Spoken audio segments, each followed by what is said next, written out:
Yo, Kaspa squad, what's good, fam? All right, so I'm going to cover various news here, but we got some major ones. First and foremost, we got an announcement, a listing announcement confirmed from, you already know, Kaspa. So we had teasers. Now we have actual confirmation. So, you know, back in the day, J&H was saying, this is back in September 10th. All right, the listing backed by Kaspa. Which one's going to be next, HTX or Crypto.com? All right, so that was the first major, basically hint at what we think could be the listing. So then we have from Kaspa Ray November 10th asking which one do we think it's going to be at the end of the month. All right, that was the end of November. Now we're finally December, and I mean, you got some hints here. But yeah, let's go right into it. All right, let's let the man himself speak. JH. I would actually love to explain a little bit about what's going on and how listings these days actually work like. Just for information of the community. Obviously, like whatever I say would be, trying to wrap up what KEF is doing, but I guess it's just factually true and people should be, informed of those. So in short, the exchange we've been speaking with is HTX. I think some people guess that. In general, that they ask for a fee, but not crazy. So there we go. We have confirmation from that HTX is this exchange, is that major exchange. So this isn't technically considered an L1, but it's one of the largest crypto exchanges. So it's definitely a huge, huge win. Now we see here from Nicholas Sismil, I mean, this was posted from someone, a Kaspa community member. Okay, so she was here, she made it on stage, something kind of unrelated to Kaspa, but then she was shouting out Kaspa. She didn't just shout it out, but she literally asked Justin's son himself, who has close ties with HTX. He's an advisor there, but he has like extremely close ties with like HTX. And she, he's like, ha ha ha. That's where she asked, list Kaspa or something. All right. And here's the whole transcript. Here, Nicholas breaking it down for us. Thanks to everyone the votes I made to the finals. This is what she's saying. And Kaspa, our coin is called KAS. And then Huobi smart contracts. Now we're working to get a spot listing. And this guy, Justin's son, literally spells out Kaspa. He Kaspa. Like he literally spells it out. I don't know what part of the video. I don't know if it's this exact clip. Maybe it's a part after or before. But this is wild. So that happened. He's a huge, huge crypto guy. So there we go. Could that have been the connection that Kaspa needed? Who knows? But Kaspa, they nailed it in. And they secured the listing. So regarding the percent of the supply, like so are they asking 3%? No, not a chance. So here that JH was just saying that they had to pay a fee. He didn't say how much fee, but he said it was a reasonable fee. So JH is going to explain here what the listing process from the inside. Informed of those. They ask for a fee, but not crazy. So we kind of agree to that. I mean, for the past few times of listing, I mean, of course, some people may think it's not big enough, but we always think that the progress. So for once, literally, whether you have an exchange like, hey, which crypto deserves a listing next week, this is referring to Kaspa. So here JH is going to explain when the estimated timeline of the listing, but it's likely going to be next week. This is likely referring, well, of course it's referring to Kaspa. The deal is secured, and this was just a few days before the announcement here in Blockchain Banter. So, and then crazy enough, now that the news is out, I mean, it's not really out. No one really pushed it so much. It's kind of just like under the radar. People that are joined the Blockchain Banter space. Okay, it's like it has some views. Only like 684 people tuned in. So it's not really like well known. I don't think, especially in the broader communities, even here on YouTube. But I mean, someone must have heard something, okay? Because then shortly after this confirmation, you got this, a $1 billion USDT transfer from an unknown wallet to HTX. What the heck, man? Are they preparing for the Kaspa listing? I don't know, all right? I don't know. But that is some serious cash, and it very much could be related or tied to in preparation for Kaspa's launch on HTX. Who knows? Maybe there's some big money that has foothold in HTX, and they're only interested in assets on HTX. And well, with this listing, this could be like a major market maker. Who knows? It could be a major entity. This type of money, $1 billion. I mean, Kaspa was just worth $1 billion at the bottom of the recent like crash at 3.7, 3.6 cents. Kaspa was worth $1 billion. So like this $1 billion USDT transfer, this could be put into a market maker of some sort to just constantly buy little by little Kaspa. And this is what market makers do. And doing so, it could literally send Kaspa's price in a positive, like on a perfect trajectory, just like, past $1. And continuing to use this fund to, buy the dips and power Kaspa's chart. It's just speculation, but what I'm saying is that it's kind of funny. Look into HTX, what they're all about. They have 50 million users, 6.4 billion assets, 850. So here's a brief rundown on CMC, what they're all about. Unfortunately, the exchange does not trade on for the U.S. citizens, but I mean they have a very global outreach. And you check on CMC, and you see their trading volume and their weekly visits. It's in the top 2. I think it's literally top 2. It's only second to Binance itself. So yeah, they're here ranked 10. CMC has their own metrics of ranking based on traffic, liquidity, trading volume, confidence, and legitimacy of trading volume reports. So you have to take it with a grain of salt. This type of ranking. Who knows how much of this is actually traded volume, or if it's kind of like volume just to boost the numbers. You'll never really know. But I mean, with that aside, at $4.5 billion daily traded volume, there's a lot of money on that exchange from market makers or users. I mean, check out the weekly visits. I think that's much harder to fake. Like, I mean, millions of weekly visits. You got markets, coins. So it's a lot less coins on HTX. It's a little bit, it's not as large as, and not as, I guess it's more select, much more select than Gate.io, than KuCoin. Especially much more select than MEXC, but so that's good to see. For a coin to be listed on there, it's definitely more rare compared to MEXC or even Gate. So that's pretty cool. That this is definitely one of the larger exchanges. I think the other one they were thinking about was Crypto.com. So it's hard to tell which one would have been better, which one would be better, but they're both massive exchanges. So I'm glad we actually got HTX because, as Nicholas Sismil said here, I mean, we're breaking into the Asian market. HTX Global, then OKX, then Binance. Pretty wild. I mean, it's crazy that he said this October 5th. So, I mean, this whole interaction could have been the introduction of Kaspa to Justin himself and get the talks going at a faster pace with Kaspa. So that's pretty cool to see. And this type of wallet transfer, that $1 billion, I mean, who knows? But also, largest wallet on Kaspa did a massive buy today. 33 million cash, 3.3 million cash, $1.8 million. So this is one of its largest purchases. Buying this, I mean, macro low. I mean, still 5 cents, 5.5 cents. It's still at a macro low. You have to realize, yeah, it just gained like 60% in just a few days. But still, look at this macro chart here. Over the past 2 years, it's at its extreme low. Literally the lowest point in the past 2 years. 3 cents aside. Okay, so the fact that this wallet number one continues to buy, who knows who it is? Literally, who knows? There's a lot of speculation out there. But they made a match the purchase. The size amount, just for this graph didn't get updated yet, but the amount is going to be similar to this size of a jump, this type of spike upward. It's going to be similar to this size because this was about 50 million. This is about like 20 million or around 30 million, this type of thing right here. So it's a little bit smaller than this, a little bit larger than this. Massive buy, one of its largest buys in its entire history. Awesome, gotta love it. They're buying this dip like crazy, and yes, I still consider this whole at 5.5 cents is still a massive dip on the macro time frame. So they're buying that up.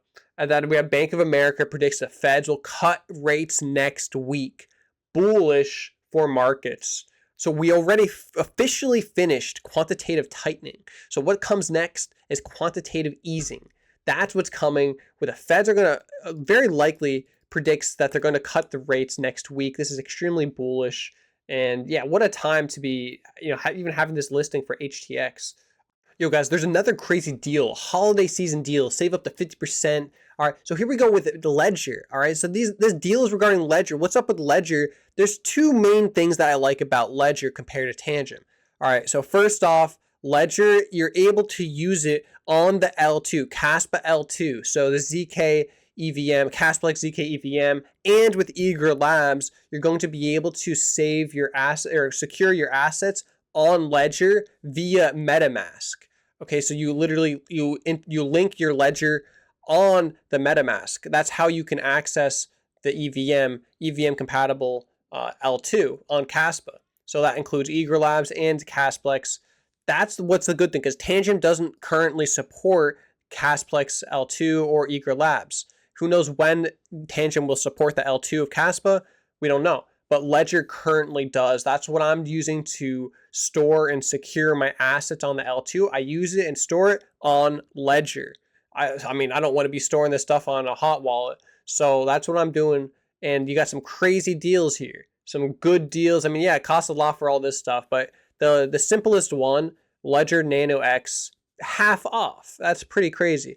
As good as a deal as you get. And it's also kind of interesting the other products they offer down here. It's like Ledger Recovery Key. Kind of reminds me of a Tangem.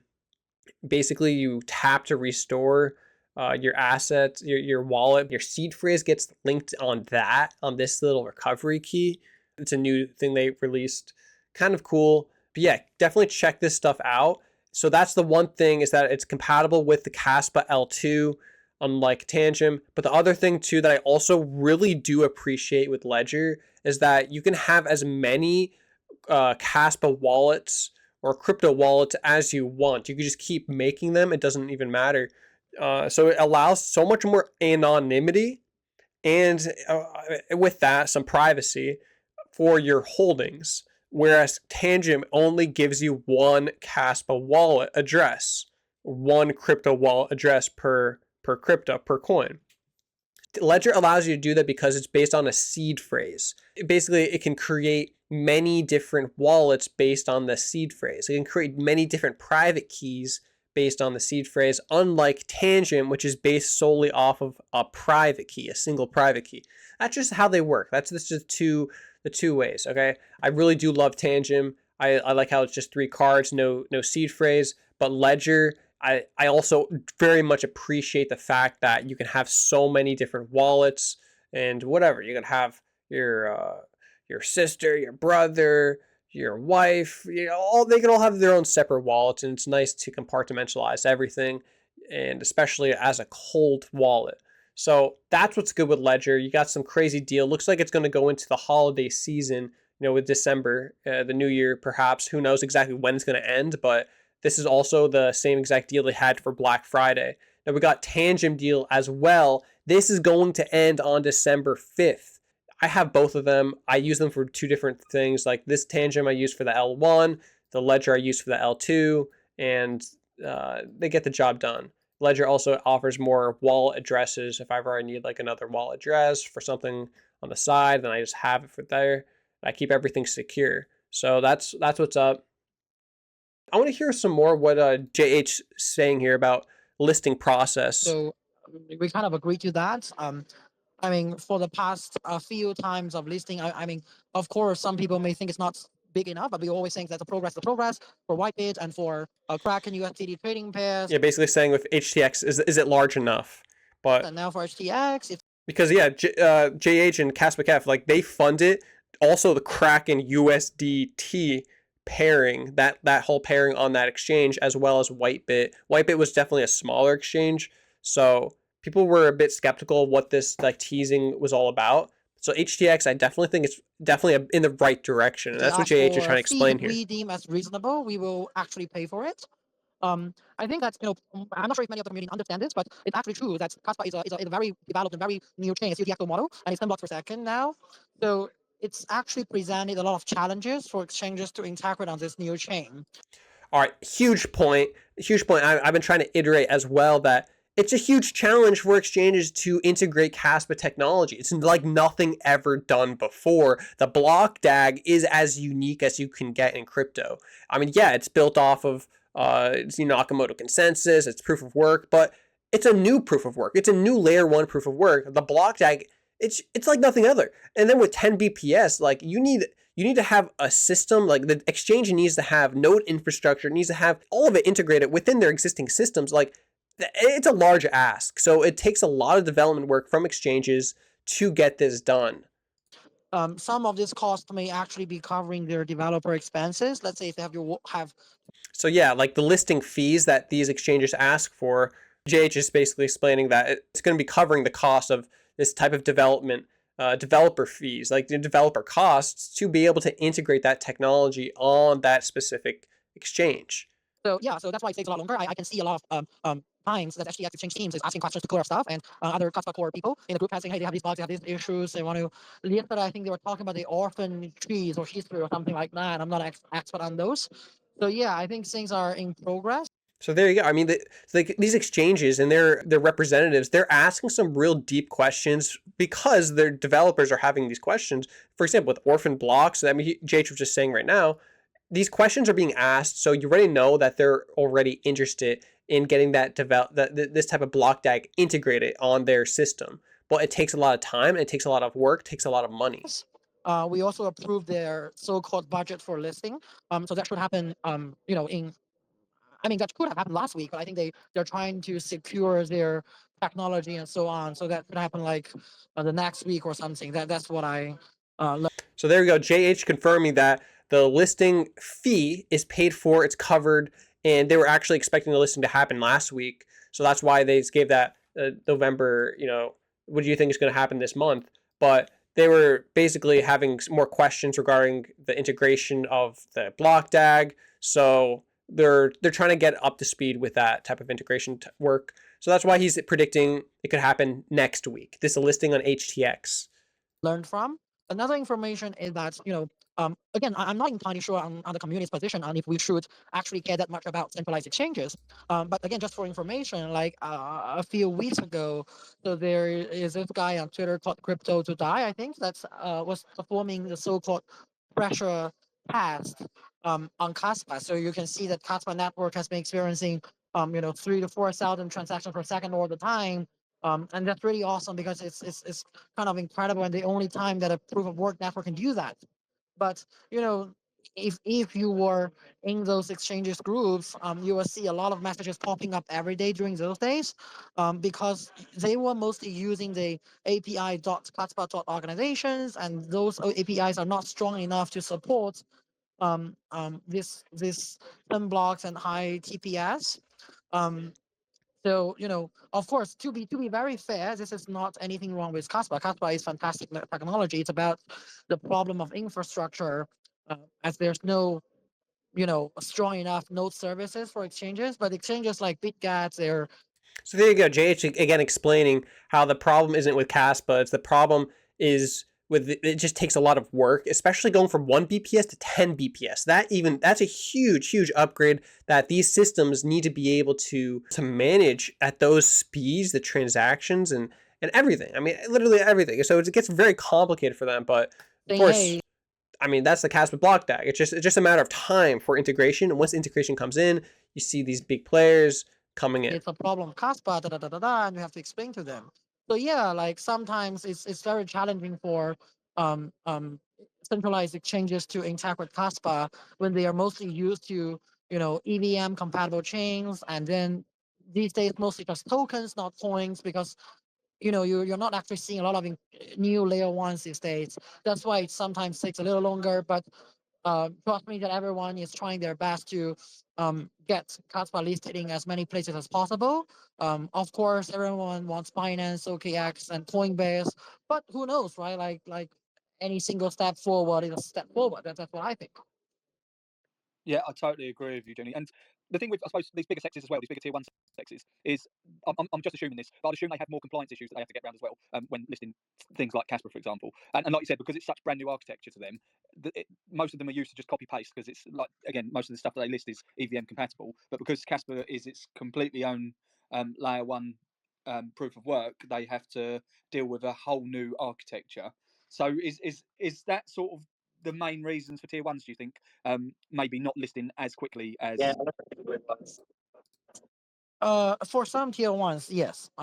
But for look, let's get to the straightforward to the heart of the question, right? But for Binance and Coinbase and OKX, this is not the major reason. They have enough developers that can support this. For smaller exchanges, that is partly the reason. The thing is, I mean, I can do like a 40 minutes talk on why tier ones are reluctant or what are the major resistance there. But um, you know, just to be concise, they don't feel that they get enough interest, given the fact that a lot of the Kaspa community members might already be the users of Coinbase or Binance, and that's why actually that's quite interesting. Like sarcastically, you know, when there is this delete your account and Binance movement by the community, it actually works. Like Binance people try to message us by saying, "Hey, can you help control the situation?" And we're like, "Look, we have no control over either Mr. Y or the naturally formed, the spontaneous Kaspa community. We cannot help with that." But back to the topic. So they feel like, you know, usually a new chain should be able to get the new KYC users, and Kaspa with, you know, not being seen as a new project, that they feel like they're not getting the new users. So there's actually That's also a really interesting point that JH is explaining here. That it's all about users. It's also it's not just about trading volume and I don't know the market cap of the coin, but it's also about users that it can bring into this exchange. So Kaspa has been already out there for a very long time. I mean, not very long, but several 4 years now. So it's not like a first mover for HTX. It's not like MEXC was a first mover, even though we paid for that exchange in the early days. So this, like, how many more new users is this listing going to provide to that exchange? Like, a lot of these, especially with Kraken, Kraken listed Kaspa for free. So now we have it's the first tier one to list Kaspa. So a lot of users are flocking now to Kraken. Now, if Binance were to do it, who knows? Who knows? But the really interesting point that JH is going to explain here is the power of the Kaspa community. Of when we were saying, like, buy Binance, and we're continuing to basically rebel against Binance and their centralized exchange and CZ and the manipulation, the corruption that we think that they're basically shunning and ignoring Kaspa. We're like actively deleting our Binance accounts. Though that's actively hurting Binance to the point where they even asked JH himself as a representative, representative asked JH, like, can you please put a stop to this this rebellious actions against Binance? some strategy that we sometimes can work around to get exchanges to work with us. I will not disclose the name, but for one of the exchanges, that one of the tricks we're doing is that I found about 30 or 40, like I think 34, 45. I have a group of my friends. I said, hey, you guys go deposit about 80 or 90,000 bucks in this exchange. Because for that exchange, the VIP 80 or he's like, all right, I'm gonna talk to my friends here, the big group of probably crypto investors. All right, let's deposit $80,000 to $90,000 onto this exchange, and doing so they'd be able to be like some sort of premium user on that exchange, and they'd be able to request, hey, if you want me to deposit more of my crypto holdings, which is the remaining of it is in Kaspa, please list Kaspa. So it's like, yeah, it's in the interest of that exchange because it's the interest of their users, these premium users with a lot of money on the exchange. So that's what he was saying. This is like a tactic that they've done, I guess, for smaller exchanges. user gate was like 100,000 US dollars, right? And if you can get VIP users, if you're a B2B exchange, then you get bonus. And we're like, hey, you guys, all of you go deposit like 80 to 90,000 bucks and wait for them to reach out to you. And you all tell them, hey, that's all the USDT or other assets I have. And the remaining assets I have are Kaspa. So if you can lease Kaspa spots, then I can deposit in my Kaspa spot. I will be a VIP user, get the bonus, or I cannot help too much with that. So this might work for smaller exchanges, but this kind of strategy doesn't really work for tier one, by which I mean Coinbase and Binance and OKX. For Coinbase and Binance, like, the elephant in the room is that they want a very high fee of listing. I think they didn't really spend any time studying Kaspa, and especially Binance is too proud and too arrogant to read anything we sent to them. Yep. Like Makes sense. they don't understand why, you know, we don't have the tokens or coins to pay for the listing fee. All they care about is the listing fee. Binance, all they care about is money.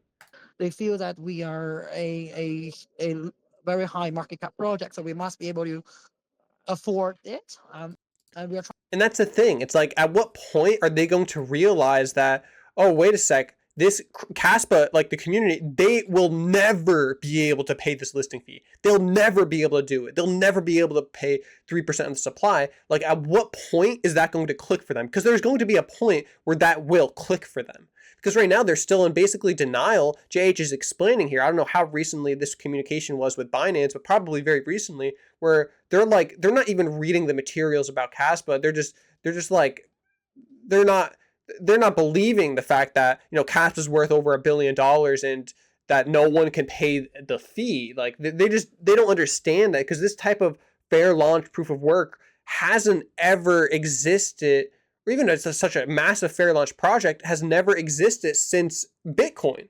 So you don't have another like comparison. You don't have another crypto that's done such a thing since Bitcoin. So, I mean, what do these exchanges do with Bitcoin? They buy their own supply and they list it on the exchange because it's so popular. Everyone wants it. And yeah, so at a period of time, they're going to do the same with Kaspa, absolutely, because they're going to come to realization, so, all right, they're going to change their requirements. I guess their listing fee. All right, you can't pay 3% then. All right, what can you pay? At that point, they probably will compromise and create a deal like they just did with HTX. They'll maybe be like, all right, how about I don't know, $200,000, $1 million, like who knows? They may come to that sort of deal. trying to explain to them, you know, we cannot really afford that, and they were like, you know, just thinking we were lying or something. Yeah. So for the really tier one exchanges, the tax difficulty is not the major challenge. To be very honest, the challenge is still around the fees. But for um, because I personally don't really think that tier ones are that important. I mean, FTX used to be super huge, but you know, it just yeah, yeah, we're finished. But you know, it just collapsed overnight. So I feel like the tier ones are not the problems, but for smaller exchanges, I mean, especially you know, if you spoke with Jonathan these days, you'll hear him mention about the sovereignty of minor hubs. For smaller developers and smaller, let's say, nodes and potential services that can run on Kaspa, this integration difficulty is going to be a huge challenge. Yeah, so that's the actual takeaway. I don't want to just blame the tier one inability to lease on the innocence of technology difficulties. That's just not true. Yeah, that makes a lot of sense. Thanks for clearing that up, Junie. Yeah, Junior here, JH is saying like, you know, don't blame the L1, but at the end of the day, it's like you got to blame someone because like when you have their representatives basically thinking that you're lying, that you don't have the money, you don't have 3% of the supply to give away, like every other crypto ever existed since Bitcoin, like you don't have a foundation that or like a founders fund, or you don't have that type of money to do these listings. You don't have it, and they don't believe you. So it's a tough thing. It's a tough thing because if they look on the top addresses, for example, on Cast.FYI, if they did their research and anything like that, they'll see things like the Dagnite protocol, this type of fund. But even if you look at it, it's worth 4 million, and this fund. All right, how about the Rust fund? This one's a little smaller, but still 0.25% of the supply. This is actually being sent out to people that large part, you know, help develop Rust and make the major transition. And Rust is a huge upgrade for Kaspa. Basically 10 times faster to allow like that 10 BPS. Basically the most efficient coding language you could have to allow such parallel capabilities within the code. So here you go. The money is being sent out to people involved with a Rust migration. Yeah, large amounts of Kaspa, 3 million, 2 million, 1 million to various wallets. Who knows if I doubt it's one wallet. It's probably, you know, various people that helped. And I'm guessing they're going to just do it in like large time frames. So maybe every year, every 6 months, they'll do like a sort of withdraw transactions from the fund, because Rust is already done. It's already out there. So now it's just a matter of sending this to the people who allowed this, this type of migration to happen, this type of development, and that's a whole ton of money. But again, this fund was raised in the early days of Kaspa. Same with Dagnite. So, but this is the end game. Like, Rust allowed the 10 BPS, which is going to allow Dagnite 100 BPS. This is the end game for crypto. So it's a lot of money, but there's going to be a lot of developers also involved with this. It's not just Jonathan and Michael Sutton. Of course, they have the lead, but there's other developers, and of course, I think that this amount of money, this amount of Kaspa is totally worth their time in development, of being the vanguard of crypto development itself. But when exchanges see the type of money, they may see like, all right, maybe, you could just slide over 50 million Kaspa, which is a whole ton. So that's why I think Junie was saying, like, I mean, who knows? Maybe a $1 million fee is much more reasonable. Maximum $1 million. Maybe it's going to be for other exchanges. For small exchanges, you see something like 60,000, 30,000. For large exchanges, you see up to $1 million, even a little more than that. So that's the fees. But when they start asking for percents of the supply, 3%, that's where we have problems for Kaspa. We know for a fact now that Binance asked for 3% of the supply. Or no, was it 4%? Was it 4% or 3%? Now I forget. But either way, I mean, it's a ridiculous ask. So yeah, here, let's continue listening to Junie here. Very cautious of your time, so I know you've only got about 10 minutes left. Levendi, is there any more questions for Junie that have come through at all before I ask any more? No questions have come through, but I mean, if they do, then we'll catch you tomorrow, Junie, and we can maybe even film something down at the event, one at the Kev booth. Yeah, definitely. We would love to do that. Again, like, I want to make it very clear that the foundation always sees itself as part of the community, and it's always very meaningful for us to engage with other parts of the community, like Ubis Bar. And by the way, blockchain banners and the Kaspa community here. I mean, we actually spend a lot of time reading the merchant acceptance, and of course, Ubis Bar is one of the most obvious one there. And by the time we started to, let's say, approach and understand the community, we see the blockchain banners happening every week. Yeah, so it's very actually exciting for me to meet up with you guys tomorrow. And yeah, I just think that it would be great if we can let the community be informed of many things. I understand that I don't think Kaspa, the KEF has done a perfect job in the past due to the fact that we are not that, let's say, having that manpower to deal with the public discourse, and everyone knows about the shy drama. So yeah. If there's any hands for Rufus here, I saw a hand up here. Yeah, I was just going to ask David drank the beer out of the horn, because tomorrow's the day for you. Great, thanks for that. Oh, by the way, Kaspator cannot show up. Something bad happened. He missed his flight. Okay. That's really a bad thing. And by the way, if anyone else is coming to the booth tomorrow and might help with the booth, that will be very helpful for us. I'm sure everyone saw that. And also Kaspa badges and some souvenirs. I think so. I think between us all, we can rotate and keep the booth going and yeah, have enough people coming to it. So that'll be, yeah, it's going to be a brilliant event anyway. I'm really looking forward to it. We just need to make sure Chris doesn't talk about leapfrogs. So he'll hear people. To be honest, like, we discussed this topic in Dubai a few days ago. So I think this topic is more exciting than leapfrogs. We're trying to say you should integrate Kaspa into the entire internet. And now somehow Mr. Y now figures out a way that you can integrate the entire internet into Kaspa by allowing Web2 API events directly with Kaspa as an interoperable layer or something. I'll save it for him for tomorrow, but I think that's a great topic. And by allowing Web2 API, say you should integrate that is more open to the general public. You can watch my video on the whole talk from Jonathan about this internet mining of Kaspa. Pretty cool stuff. Yeah.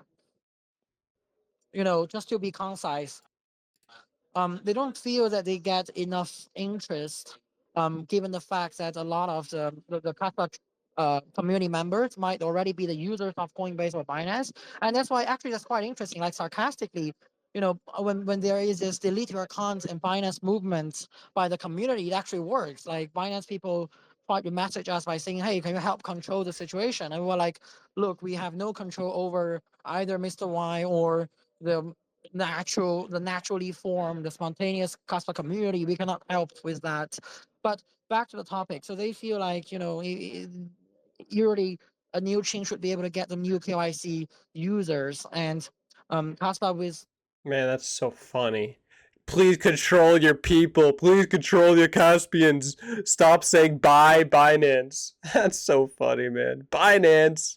Not being seen as a new project, that they feel like they're not getting the new users. So if you haven't gotten a Tangem, this is a no better time to do it, because this is literally the best deal of the entire year. I mean, I've been tracking these deals for Tangem, and this is, I could guarantee you this is the best deal of the whole entire year. You're getting 20% off plus another 10% off with code SCAPE. So use code BF2025, use code SCAPE, SCAPE, that stacks. So then you got 30% off and $10 in Bitcoin. That literally gets you a Tangem as cheap as you can get, $28 for one of the best cold wallets out there. I mean, honestly, I think Tangem is the safest. It's like, you only have one wallet address, but for that single wallet address, I think it's the safest because you have no seed phrase attached to these cards. It's 3 cards. You have them in different places, and there you go. It's as safe as you could possibly get. No one can memorize the seed phrase or anything like that. It's just a card. So if you get 2, it's still good. But the thing is, if you end up losing one or breaking one, you absolutely need to buy another set, because with just one card, you're still good to go. But you're going to have to use that card to send your assets to another set of cards, because you always need at least 2 cards in order to reset the password. So yeah, you basically always need at least 2 cards. That's why 3 cards are safe, because if you lose one, you still have 2 and you could take it easy. But if you have 2 and you lose one, you absolutely need to buy another set. And you could actually combine cards. Like you could have a whole set of cards. Like you could combine, if you lose one of these, you can combine this card with, you buy a 2 set and you can now have 3 cards all linked together. That's what I would suggest doing. I did have a video in the past where I explained how to link cards and how to do stuff like that. But this is an awesome deal, because not only is it just the best deal of the year, but it's exclusive to Bitcoin limited edition and Kaspa limited edition. No other cryptos is being here advertised. It's just Bitcoin and Kaspa. Tangem knows what's up. All right, this is insane. But for the 2 cards, you could only get this Tangem wallet. So if you want the Kaspa limited edition, you have to get at least a 3-card set. You could even get the Tangem ring, which is kind of cool. I'm not sure if you can get this with you get a family pack, looks like. But the Tangem ring, I'm not sure if you can get that with the Kaspa limited edition. But looks like it has to be this default Tangem thing. But still, the Tangem ring is honestly looking sleek. But there you go. There's the deals that you have for Tangem and for Ledger. I have both of them. I use them for 2 different things. Like this Tangem I use for the L1, the Ledger I use for the L2, and they get the job done. Ledger also offers more wallet addresses. If I ever need like another wallet address for something on the side, then I just have it for there. I keep everything secure. So that's what's up. Run a node if you aren't already. All right, we're at 996 nodes. Unhecking believable. I want to see some more nodes in Africa. So if you aren't running a node, this is the time. All right, you're gonna be the lucky one to be the 1,000th public node. That'd be sick. So I have a video on that. Just literally go to my video page, go to my video, scroll down a little bit, and it's for free. Run a Kaspa node in 3 steps. Look at the timestamps. It's honestly so much faster than 28 minutes is me talking a lot, explaining everything. But just go to the timestamps and you'll be good to go. It's honestly so fast to run a node and set it up. Like here it is for me. I got this thing going. It honestly looks sick. You got the price, you got the block deck. What more could you ask for? And you got it even in terms of Bitcoin. See, Bitcoin dominance is losing dominance. Kaspa's moving up with respect to Bitcoin. That's kind of cool to see. So that's what's up, guys. Stay bullish and peace out.